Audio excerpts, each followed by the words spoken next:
Welcome all to Eat, Drink, and Explore with Cece. Today we are making potatoes and we're baking it, but it is a Monte Carlo style potato with rosemary and garlic Dijonais mustard mixture inside, and it is going to have some Gruyere cheese, some emmental in there, some cooking cream. We're gonna mince up the garlic with the rosemary, and I had some beautiful chives that I just snipped out of my garden. Isn't that gorgeous? And we've got some butter to go with it. So let me quickly run through what we're going to need. We're going to need 2 ounces or a third of a cup of Gruyere cheese. The same thing for emmental. You could substitute this cheese with any other type of hard cheese. You know, if you had Comté cheese, you could do that as well. We have 2 tablespoons of Dijonais mustard. Please do not use, when you're using the mustard, you're using Dijonais mustard, you want to use this style. You do not want to use the country style, the old style of mustard in here. It is too grainy and it's not pleasant when eating. So you definitely want to use something that is cream and smooth like that. We have 2 tablespoons of butter. We've got 2 garlic cloves that I'm going to just push through my garlic press, and then I'm going to saute the garlic and the rosemary in butter. Get that nice and flavored up so that it's ready to go when I combine everything. So what we're going to need to do is simply wrap. I've got a convection oven, so I don't want the shiny foil. So I'm just sort of wrapping it this way. That's how easy it is. You don't even have to prick that. You stick it in the oven at 180 degrees Celsius or 385 in through there. Bake that for 50 minutes. And then when that's ready, we'll do the next step. Let's move over to the stove just to get the sauce ready. It's quite quick to put this together.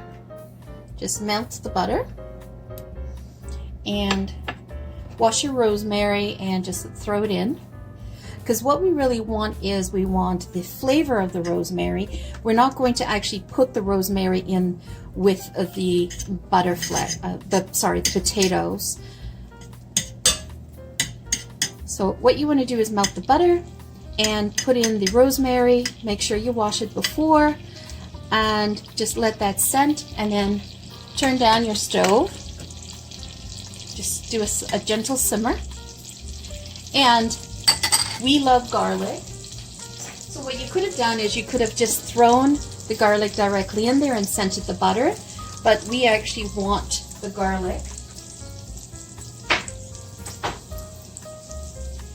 So I'm just going to, I don't want to have pieces of garlic when we are eating it. And you put in as much garlic as you want. It's totally up to you. I've turned off the stove now, because all I want to do is I want to scent it. If you could smell this, it's amazing. The rosemary and the butter. Oh,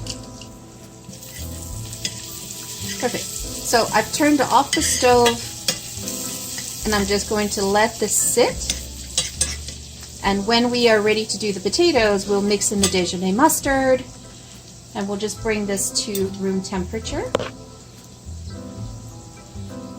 before we mixed in the Dijonais mustard. But we have plenty of time, so we have 50 minutes for the potatoes to go.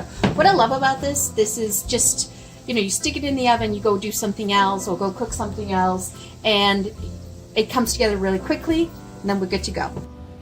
Okay, the potatoes are out of the oven, and that was 50 minutes, and they're perfectly cooked. You can see I can put a knife in the middle, and there's no resistance. Great. So we're just gonna let that cool down for a minute. So what we're gonna do here is we're gonna fish out the rosemary, because we don't want a very strong flavor. We just want the hint of rosemary. This thing there. And if you have a couple of leaves left, that's okay. No big deal. Perfect. So we got the bulk of it out.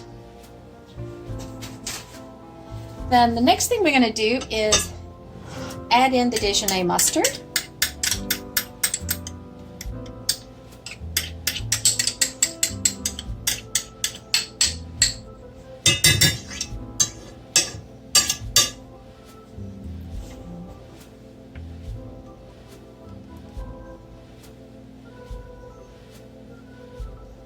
Just if you could just be in here and smell the butter and the garlic and the rosemary together. Oh, just fabulous. So we just want to mix it.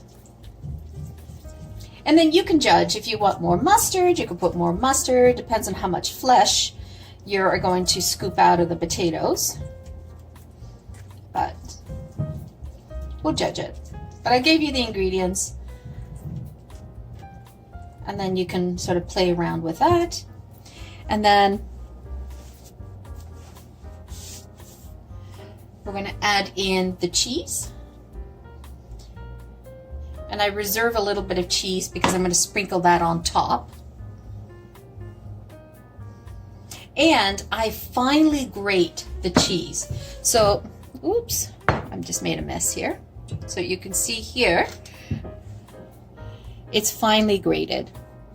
You definitely want to grate this yourself as opposed to getting it already grated.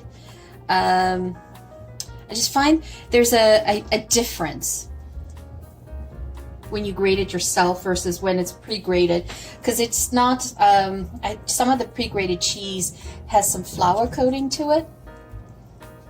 So want to avoid that. Oh, it smells so good.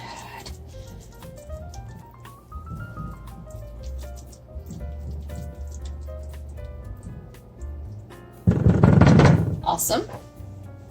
Okay, so we'll put that aside and we're going to move in a bowl for the potatoes and we'll put the cheese there. So what we're going to do is on this one, you want to cut these, so you want to see how the potato falls, right? So on this one, I'm not going to cut it like this. I'm going to cut it like this. And yes, you have to have asbestos hands because they are a little hot. So we'll just put those aside.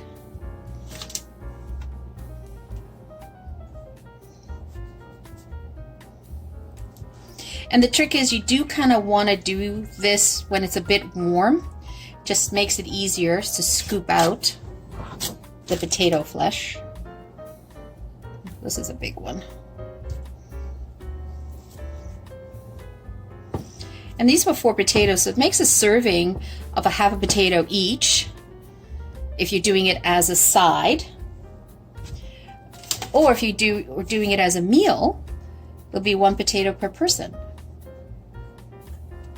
And for those people who are vegetarian, they don't eat meat, but they do dairy products, then you could utilize this recipe. Okay, so what we're going to do is we're going to scoop out the middle. Ooh, hot. Super hot. Okay, so we're going to scoop out the middle.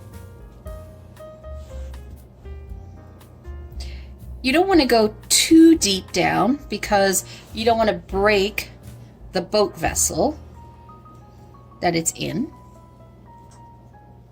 So you can see why I'm saying you want to do this when it's a bit hot. It's just easier to scoop. I know some people sometimes use like a melon baller to scoop out. I just find that I'm a little too rough with the melon baller. So it's easier if I do it this way. I mean, this is a nice way of doing baked potato. If you're doing a barbecue, it's something different. It's a little bit more upscale, depending on the cheese that you use, for example. Or you could make this totally barbecue friendly by using cheddar cheese and mixing in bacon. Okay, I'm already starting to break that one. Gotta be careful. But I got inspired because I was watching the Formula One race this weekend, and it was in Monaco. And so I was like, oh, Monte Carlo potatoes. I remember that they had that. That was one of their specialties that they eat a lot there. So what we're going to do is we're going to put them, once we fill them up again, we're going to put them in the oven and broil them for 10 minutes or so, just so that it gets a nice crust on it. Okay, so I am going to clean up the potato peels.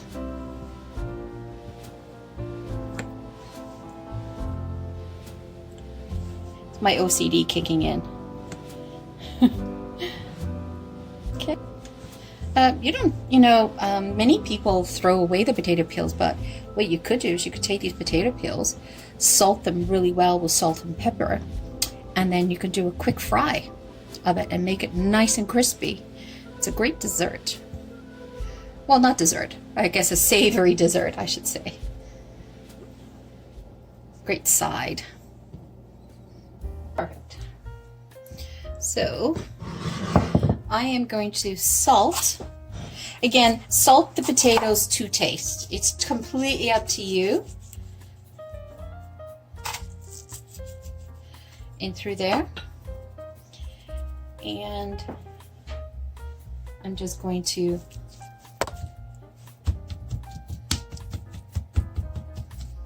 mush the potatoes.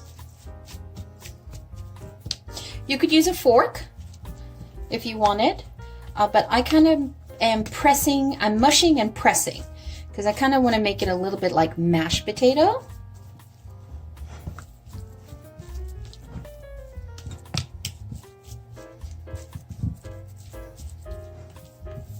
Okay, and I'm going to add in some of the mustard.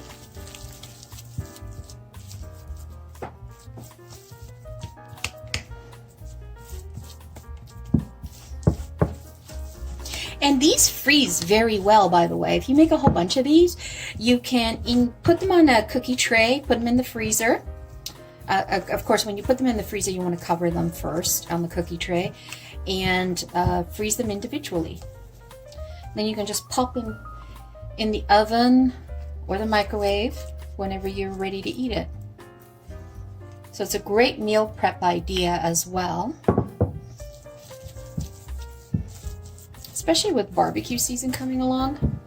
You never know who just pops in and visits, and you're always ready to go. They keep well in the fridge for about 4 or 5 days as well.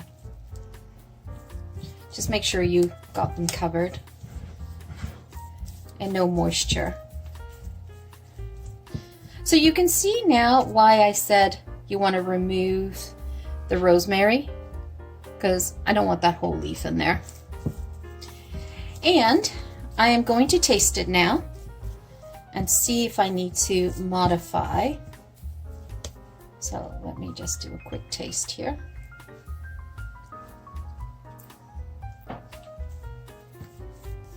Oh, that's good.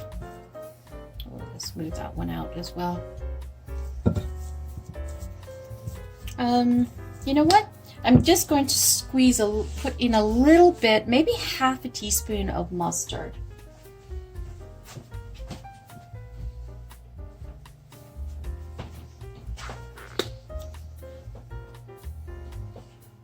Sorry, half a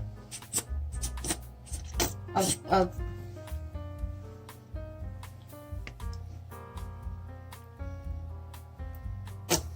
okay, so that's about 3/4 of a teaspoon.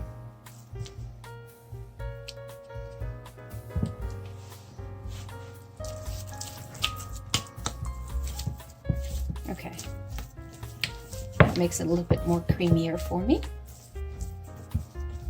And you want to add in, let's add in 2 tablespoons of cream. Now, you judge how much cream you put in. The maximum you should put in is 4 tablespoons, but I always start with 2, and I will just eye it and take a look how soft, how dry it is. scant. That's a scant of the 1/3 tablespoon. Just barely full. A full tablespoon. Okay, that should be good. And so now, what we're going to do is we're going to fill these, put them on a rack, and then put them under the broiler. We'll go with an ice cream scoop. This is so much easier than trying to use a tablespoon or a teaspoon. Very handy to have. Makes kitchen work really easy. And you kind of want them to be kind of overflowing. Kind of want to have that overflowing idea.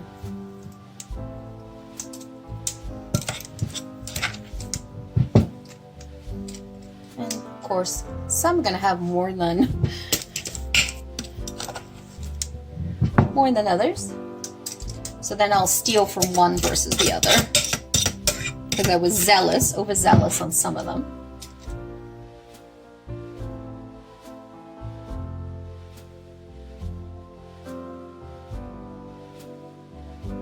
You want them to go, oh, what is that flavor? Because they're just assuming it's just baked potato, right? And they will be surprised with the rosemary and the garlic. Let's go here. Okay, perfect. So now I'm putting it on this tray, and I like this tray because it's like a little basket. It's a wide basket. It allows the air to circulate. And see how many we can get in here. Ooh. Man, I was lucky. Absolutely lucky on this. Perfect. And then we just sprinkle it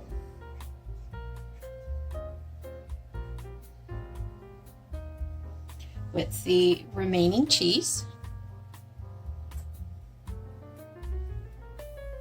So I saved a little bit of each, right? And if you do get them on a little bit, you know, some extra cheese on the potato surroundings, oh, that's okay.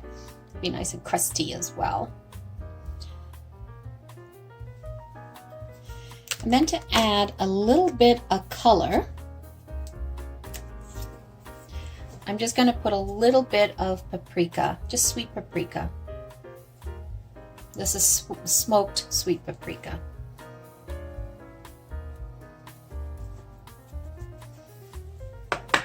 And I'm just doing this for color.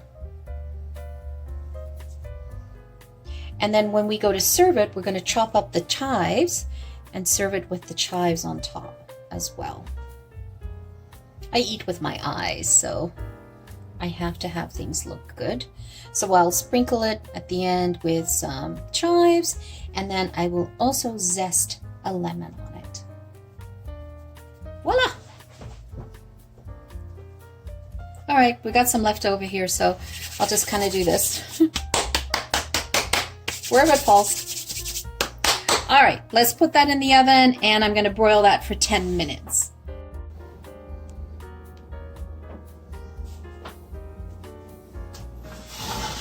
So there you go. So I'm going to load them up on the tray here.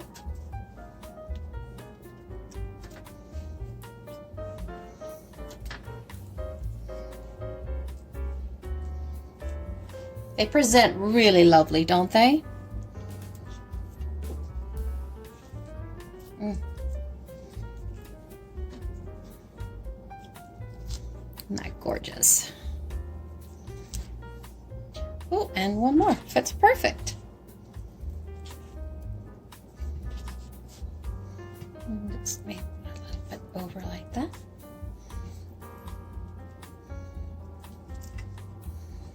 Okay. We'll just...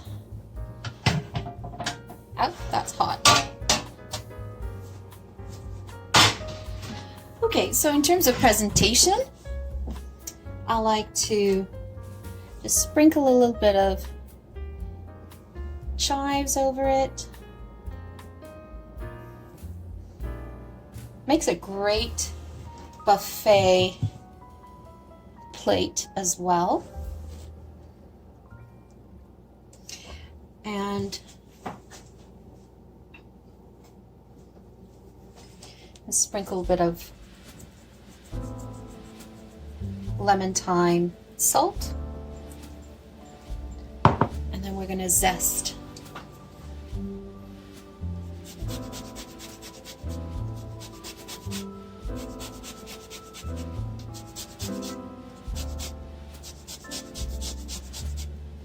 It's a very thin lemon, the skin.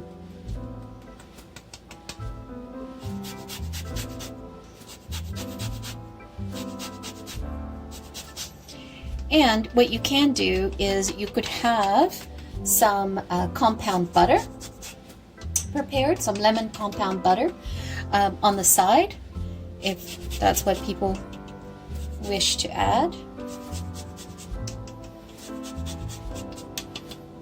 Oh, smells so good. And then we're going to use the flowers. Just add that to the dish, just for some color.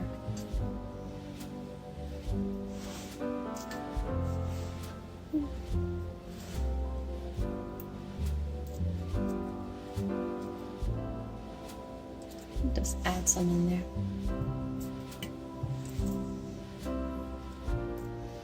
Perfect.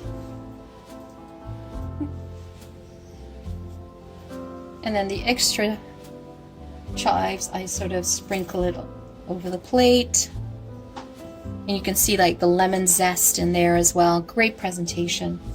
And you can also have a little side container of sour cream if people wish to do some sour cream on their potatoes as well. So there you have it, folks. The Monte Carlo style baked potato, double baked with rosemary and garlic and Dijon mustard, mixed in with Gruyere cheese and Emmental cheese, mixed in them together and then grilled, broiled for about 10 minutes afterwards on top. I sprinkled some salt, lemon thyme salt, and a little bit of lemon zest and some fresh chives in through there. So thank you so much for joining me today. Greatly appreciated. If you subscribed, thank you. If you haven't yet subscribed, please consider subscribing and hitting the like button. All your support helps us to grow our channel. We're trying to aim for 1,000 subscribers by the end of this year, and we hope that you will be one of them. It helps the YouTube algorithm find us and promote us across the board to more enthusiasts like yourselves. Once again, thank you so much for joining me. Enjoy these beautiful Monte Carlo style baked potatoes. It is fit for a buffet table. You can do that, have them done before you're having a barbecue and just ready to go. One less thing to worry about on barbecue day. Thank you so much. Have a wonderful day. Ciao for now.